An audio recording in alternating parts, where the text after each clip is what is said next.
이런 특약이 없으시다면 반드시 부담을 늘리지 않으면서 보장 범위를 넓혀주는 과정이 필요하고요. 내 보험에는 이런 특약이 있었는지 가물가물하다면 꼭 한번 점검을 해보셔야 하는데, 네이버와 카카오톡을 활용해 내 보험을 간단히 확인하는 방법도 안내해 드리도록 하겠습니다. 41개의 보험사를 한눈에 확인하실 수 있고요. 내가 가입한 보험과 월 보험료까지 모두 한 번에 조회 가능합니다. 처음 가입할 땐 나름 이 점이 좋고 이건 뭐가 좋다 이런 설명을 들은 것 같은데, 내용을 기억하려 하면 가물가물하기만 한 보험. 친구라서, 친척이라서, 지인이 소개해 줬으니까, 전문가 말이니까 믿고 가입한 분들이 대다수지만, 이분들과 상담을 진행하면서 특약 하나하나 설명드리다 보면 무언가 잘못됐다는 걸 깨닫는 경우가 많습니다. 피 같은 내 돈을 10년 혹은 그 이상 쏟아부은 후에야 잘못 가입했구나 라는 걸 인지한다면 기분이 어떨까요? 그러기 전에 잘못된 부분들을 꼭 바로잡으셔야 하고요. 잘못된 부분을 바로잡자, 혹은 지금 보험 가입을 하시는 분들이면 이런 점에 주의해서 보험을 가입하자, 이게 오늘의 주된 내용입니다. 매달 10만원, 20만원씩 내는데 정작 중요한 보장은 제대로 들어있지도 않고, 설상가상으로 최근에 어떤 치료라도 받았다면 이미 생겨버린 병력 때문에 유병자 보험으로 비싸게 가입하는 이런 상황을 수도 없이 많이 봤습니다. 그래서 이번에 준비한 내용은 간단하게 내 보험에 있으면 안 되는 특약, 가성비가 떨어지는 특약들에 대해 안내드리고, 더 이상 손해보시는 일 없도록 내 보험에 해당되는 내용이 있는지, 불필요한 특약은 어떻게 처리해야 하는지까지 확인해 보도록 하겠습니다. 그럼 가장 먼저 불필요 특약들에 대해 알아보도록 하겠습니다. 불필요한 특약 첫 번째로 암 진단비 특약이 있습니다. 암 진단비는 보장성 보험에 없어서는 안 될 중요한 특약인데 왜 필요가 없다는 건지 의아하시죠? 여기서 제가 말씀드리는 암 진단비는 모든 암을 보장하는 일반암이나 유사암 진단비를 말씀드리는 게 아니라, 이런 특정 11대암, 소화기계암 또는 특정 부위에 생기는 일반암만을 보장하는 위암, 폐암, 대장암 진단비, 그리고 특히 많이들 가입하시는 고해감 진단비, 이런 특약들을 불필요하다고 말씀드리는 겁니다. 특히 고해감은 고액이라는 단어 때문인지 많이들 가입하시는데, 치료비가 많이 든다고 해서 무조건 보장되는 게 아니라 백혈병, 뇌암, 골수암 등 몇 가지 중대한 암에 대해서만 보장이 가능합니다. 물론 해당 암들이 평균 치료 비용이 많이 드는 건 사실이지만 꼭 이 5가지 암이어야만 고액의 치료비가 나오는 건 아닙니다. 0세에서 14세 연령대의 발생률 1위가 백혈병이기 때문에 태아보험 혹은 어린이보험에서 백혈병에 대한 추가 보장을 받기 위해 준비한다, 또는 우리 집안에 췌장암 가족력이 굉장히 많다, 이런 특정한 상황이면 몰라도 모든 분들이 가입하실 필요는 없다고 생각합니다. 고해감이나 특정암에 해당하는 암들도 어차피 일반 암 진단비에서 보장이 되기 때문에 특별한 경우가 아니라면 일반암 진단비로 충분하고요. 금전적 여유가 있으시다면 요즘 강조드리는 암주요 치료비나 하이클래스 암주요 치료비, 이런 특약을 추천드립니다. 불필요한 특약 두 번째로 암 통원 일당, 암 입원 일당이 있습니다. 암으로 상급 종합병원에 통원 1일당 20만원 받는 게 40세 남성 기준 월 1240원이에요. 상급병원이란 문구 없이 일반 병원의 암으로 통원 시에는 만원당 720원이니까 10만원당 7,200원이라고 보면 되겠죠. 그리고 암 직접 치료 입원 일당은 10만원당 9,072원인데요. 그럼 암 진단비의 가격은 어떨까요? 암 진단 시 1,000만원을 받기 위해 내야 하는 보험료는 11,840원입니다. 단순 계산해보면 암 진단비 1,000만원은 상급 종합병원 통원 일당 23만원, 일반 병원 통원 일당 16만원, 암 직접 치료 입원 일당 13만원과 비슷한 거예요. 암으로 인해 30일을 통원한다고 해도 상급 종합병원은 690만원, 일반 병원은 480만원이 나오는 거고, 입원 일당의 경우 30일을 입원한다면 390만원을 지급받을 수 있는데요. 이 얘기는 30일 동안 입원 또는 통원 치료를 받는다고 해도 암 진단비 1,000만원보다 한참 못하다는 얘기죠.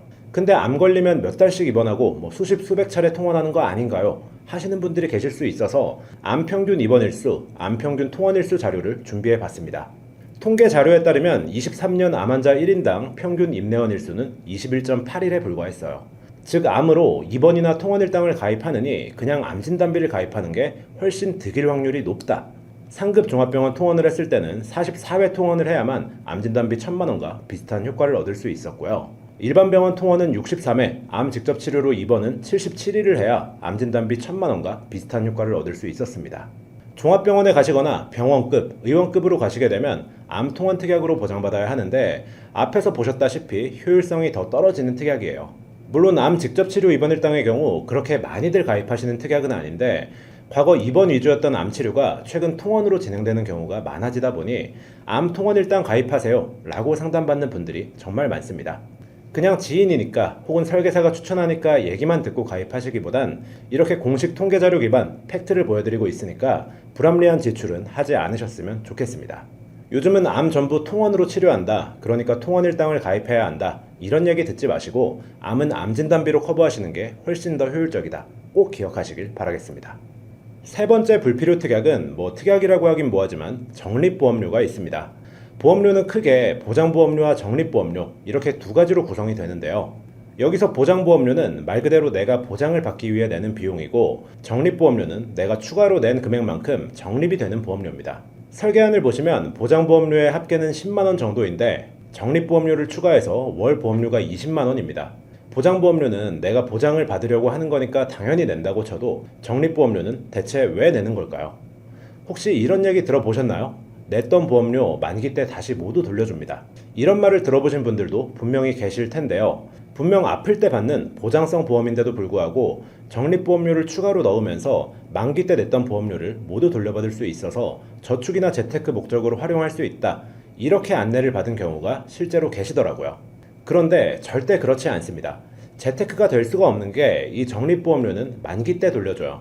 간혹 납기와 만기를 헷갈려 하시는 경우가 있어서 설명드리면 20년 납 90세 만기라고 했을 때 여기서 납기는 20년이고 만기는 90세입니다. 납기인 20년 뒤에 다 돌려받을 수 있다고 잘못 알고 계신 경우가 있는데 20년 뒤가 아닌 만기인 90세에 적립보험료를 받을 수 있는 거죠. 90세 때 적립보험료를 돌려받는 게 과연 큰 의미가 있을까 생각해본다면 저는 개인적으로 비합리적이라고 생각합니다. 그리고 심지어 내는 보험료 모두가 적립이 되는 것도 아니고 적립보험료에서도 보험사의 사업비를 빼고 적립이 됩니다. 여기서 사업비는 보험사가 보험 영업에 쓰는 비용으로 모집수수료, 계약 유지관리 비용 등이 해당되는데 이걸 고객들의 적립보험료에서 차감을 해간다는 거죠. 한마디로 적립보험료가 원금보다 적을 수 있고 원금보다 크다고 해도 화폐 가치나 이자까지 생각을 한다면 크게 이득이 될 만한 게 없을 수도 있습니다. 그렇기 때문에 적립보험료를 내는 것보다 보험은 보장성 보험료로만 내시고 남는 돈은 차라리 은행에 저축하시거나 적당한 투자처를 찾으시는 게 합리적이라고 생각해요. 보험을 가입할 땐 꼭 설계안을 확인하시고 들어간 특약 대비 보험료가 너무 높다거나 적립보험료를 추가한다거나 하시면 꼭 체크해서 적립보험료는 피하시길 추천드리겠습니다. 네 번째 불필요 특약은 1에서 8종 수술비 특약입니다. 이 종수술비 특약은 과거 13종 수술비에서 최근 1호종 수술비로 조금 더 종이 세분화됐고 현재는 1호종을 판매하는 곳도 있지만 이걸 없애고 17종, 18종 수술비를 판매했던 곳도 있었어요. 이게 과연 숫자가 늘어날수록 우리에게 유리한 걸까요? 결론부터 말씀드리면 전혀 아닙니다. 이름은 비슷하지만 완전히 다른 수술비예요. 해당 수술비의 가장 큰 문제점은 비급여 수술이 보장이 안 된다는 점입니다. 비급여란 건강보험 혜택이 적용되지 않는 치료비를 얘기하고 병원에서 자체적으로 금액을 정하기 때문에 병원마다 금액 차이가 존재하는 항목이에요. 대표적인 비급여 수술로는 다빈치 로봇 수술 등이 있고 하이프 수술, 맘모톰 수술 등 다 비급여에 속하기 때문에 보장받을 수가 없고요. 현재 약관에는 없고 앞으로 나오게 될 신기술 치료 그리고 급여에서 비급여 항목으로 바뀐다거나 하는 경우에도 보상받을 수가 없습니다. 반면 1호종 수술비는 어떨까요? 미용 목적이나 항문질환 등 일부 빠지는 수술이 있긴 하지만 대부분의 수술, 그러니까 급여든 비급여든 관열이든 비관열이든 심지어 새롭게 나오게 될 수술이나 지금은 급여지만 나중에 비급여로 바뀌는 수술까지도 전부 보장받을 수 있습니다. 숫자가 늘어났다고 해서 무조건 좋다고 생각할 게 아니라 보장 내용까지 꼼꼼히 확인해보시고 가입하시길 바라겠습니다. 불필요한 특약 다섯 번째는 사망특약입니다. 여러분들은 살아있을 때 받는 보장과 죽고 나서 나오는 보장, 이 중에 어떤 게 더 중요하다고 생각하시나요? 대부분의 사람들은 살아있을 때 받는 보장을 더 중요하다고 생각할 겁니다. 당장 치료비가 없어서 효과적인 치료를 받지 못하고 있는 상황인데 사망보험금만 몇 억이 준비되어 있다면 아무 의미도 없겠죠. 우선적으로 중요한 건 내가 살아있을 때 보장받는 보험이라고 생각하고요. 질병으로 아프고 상해로 다치게 된다면 병원비가 필요하고 상태에 따라서 경제활동을 중단해야 하는 상황에 놓이게 된다면 소득은 줄어들고 대출금, 할부금, 생활비, 양육비까지 훨씬 더 큰 부담으로 다가올 겁니다. 그런데 요즘 종합보험을 가입하시면서 질병 사망이나 상해 사망도 좀 추가해서 가입해 놓는 게 낫지 않을까 이런 생각을 하시는 경우가 많이 있는데요. 상해 사망의 경우 확률이 워낙 낮고요. 또 종합보험에서 추가하는 질병 사망 특약은 몇 가지 치명적인 단점이 있습니다. 간단하게 말씀드리면 가격이 비싸고요. 최대 만기 나이는 80세가 끝이에요. 즉 80세 이후 질병으로 사망한다면 보장받을 수가 없는 건데요. 늘어가는 평균 수명을 생각하면 받지 못할 확률도 높은데 보험료는 굉장히 부담되는 상황인 거죠. 따라서 건강보험에는 질병 사망을 넣을 필요가 없고요. 혹시라도 사망보장을 좀 전문적으로 원하시는 분들은 질병 사망이 아닌 정기보험 또는 종신보험을 선택하시는 게 맞습니다. 개인적으로는 그 중에서도 종신보험보단 정기보험을 준비하는 게 좀 더 합리적이라고 생각하는데요. 내 아이가 성인이 될 때까지 혹은 30세가 될 때까지 이런 식으로 기간을 정해놓고 보장받을 수 있기 때문에 가격이 종신보험 대비 훨씬 저렴합니다. 반면 종신보험의 경우엔 보장기간이 사망시까지죠. 언젠간 무조건 보장받을 수 있다는 점이 장점인 반면 가격 역시 그만큼 훨씬 비싸집니다. 사망보험은 남겨질 가족들을 위한 책임감이다 라는 얘기도 있죠. 가장이나 부모의 사망은 내 아이가 성인이 되기 전, 즉 어릴 때일수록 타격이 클 텐데요. 그 시기만 굉장히 부담 없는 가격에 보장받을 수 있는 정기보험이 더 합리적인 선택지라고 생각합니다. 물론 여유가 되신다면 종신보험을 비교하고 저렴한 곳으로 어느 정도 준비해 두시는 것도 좋은 방법이지만 종신보험에 10만원에서 많게는 수십만원 이렇게 돈을 쓰기는 사실 현실적으로 힘든 경우가 많잖아요. 내 아이가 스스로 자립할 수 있는 나이까지만 나의 사망이라는 리스크에 부담 없이 대비하는 것을 추천드립니다. 여섯 번째 불필요 특약은 지나친 상해 관련 특약입니다. 2만원에서 3만원씩 내면서 상해보험을 따로 가입하는 경우를 종종 보게 되는데요. 가입하신 분들 중에 사무직 또는 주부같이 위험도가 낮은 직업인 분들이 생각보다 너무 많습니다. 사무직종, 간호사, 교사, 학생, 주부 등 이렇게 상해급수가 1급이 나오는 분들은 상해보험을 굳이 따로 가입하시는 걸 추천드리지 않는데요. 만약 골절이 되면 50만원을 받을 수 있습니다. 하지만 골절 진단비 50만원이 없다고 해서 내 인생에 큰 타격을 주진 않는다는 거죠. 골절 진단비 특약 3,195원을 20년간 내는 돈이 약 76만원인 거니까 내가 내는 돈 대비 받을 돈을 계산해보면 골절 당할 확률이 적은 직업군은 그 돈 아껴서 진짜 골절 당했을 때 치료비로 쓰시는 게 오히려 더 효율적일 수 있고, 깁스 치료 특약 같은 것도 통깁스인 경우에만 보장을 받는 거지 반깁스나 오픈캐스트는 어차피 보장받을 수 없습니다. 그리고 여러분 대다수가 실비를 가지고 계실 텐데 골절 같은 상해도 얼마든지 실비로 보장을 받을 수 있기 때문에 상해보험을 굳이 따로 가입할 필요는 없어 보입니다. 다만 하루 종일 운전을 하셔야 하는 기사분들이나 위험에 노출되어 있는 건설 관련 직종, 이런 분들은 상해보험이 필요할 수 있다고 생각해요. 하지만 이런 직업군이 아니라면 굳이 가입할 필요는 없다고 생각합니다. 그럼 여기까지 불필요한 특약들에 대해 알아봤다면 반대로 없어서는 안 되는 꼭 필요한 특약들을 간단히 확인해보고, 혹시나 내 옛날 보험에 불필요한 특약이 들어있는 분들을 위해 기존 보험을 해지하지 않으면서 불필요한 부분만 도려내는 방법도 안내해드리도록 하겠습니다. 꼭 필요한 특약을 뽑은 기준은 모든 분들께 있으면 좋아야 하고, 보장받을 확률, 즉 발생 확률이 높으며 동시에 어느 정도 치명성을 가지고 있어야 합니다. 예를 들어 감기 진단비 같은 특약이 있다면 자주 발생해야 하겠지만 감기는 며칠이면 낫죠. 반대로 1000만 명 중 1명꼴로 발생하는 질병이라면 발생 확률이 너무 낮습니다. 이런 건 그냥 넘어가도 괜찮다는 거죠. 먼저 치명적이면서 자주 발생하고 치료 비용까지 많이 드는 3대 질병 진단비가 있습니다. 3대 질병은 암, 뇌혈관 질환, 심혈관 질환, 이 세 가지를 뜻하는데요. 이 질병들에 대한 특정 치료비가 아닌 진단비를 꼭 넣으셔야 합니다. 중요한 특약들인 만큼 전체 가격에서 가장 많은 비중을 차지하는데, 따라서 이 셋의 가격이 플랜 전체의 가성비 순위에 큰 영향을 끼칩니다. 나이, 성별, 병력, 가족력 등 많은 요소에 따라 추천드리는 회사나 상품의 가격이 달라질 수 있으니까 암보험이나 종합보험을 알아보시는 분들은 언제든 보험담으로 연락 바라겠습니다. 다음 두 번째 꼭 필요한 특약은 종합수술비가 있는데요. 납입하는 보험료 대비 높은 보장성을 가지고 있습니다. 1, 5종 수술비나 엔델 수술비처럼 넓은 범위의 수술을 종합수술비 특약이라고 하는데요. 종수술비의 경우 우리가 질병이나 상해로 크고 작은 수술을 했을 때 내가 받은 수술의 규모에 따라 수술비가 지급되기 때문에 보험담에서도 굉장히 추천드리는 특약입니다. 세 번째 우선순위는 정해진 게 없습니다. 사람에 따라 달라질 수 있기 때문인데요. 가족력이나 내 생활 환경에 따라 필요한 특약을 골라서 넣는 겁니다. 골다공증 가족력이 있으시거나 주말에 활동적인 취미를 하신다면 골절 진단비, 상해 수술비, 상해 후유장애, 이런 상해 특약이 세 번째가 될 수 있겠죠. 특정 가족력이 있는 분들이라면 담당 설계사에게 이런 부분을 꼭 어필하시고 추가 대비하시는 것을 추천드립니다. 그럼 여기까지 불필요한 특약, 꼭 필요한 특약들에 대해 알아봤습니다. 이 중에서 내가 가입한 보험이 있었던가 하는 생각이 드신 분들이 계실 텐데요. 내가 보유한 보험을 한눈에 볼 수 있는 방법이 있습니다.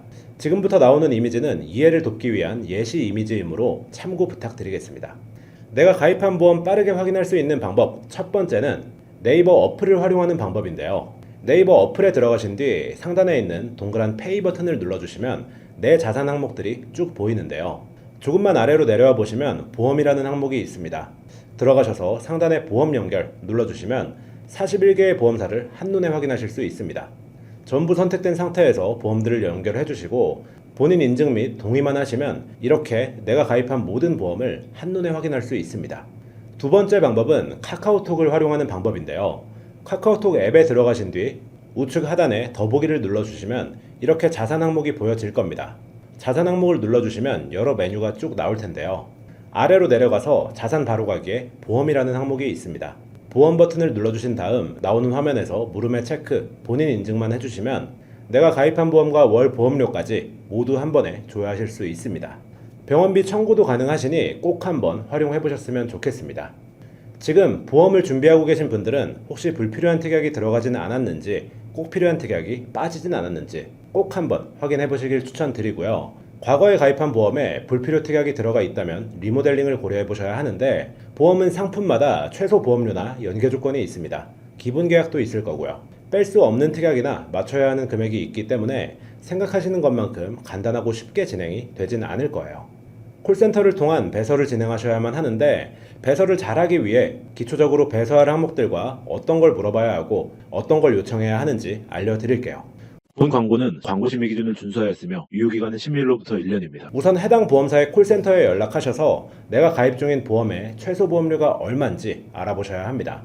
최소 보험료란 이 상품을 유지하기 위해 최소 월 납입금이 2만 원은 넘어야 한다, 혹은 3만 원은 넘어야 한다, 이런 기준을 얘기하고요. 그 기준에 따라서 후순위 특약을 빼거나 줄이는 방식으로 진행하시면 됩니다.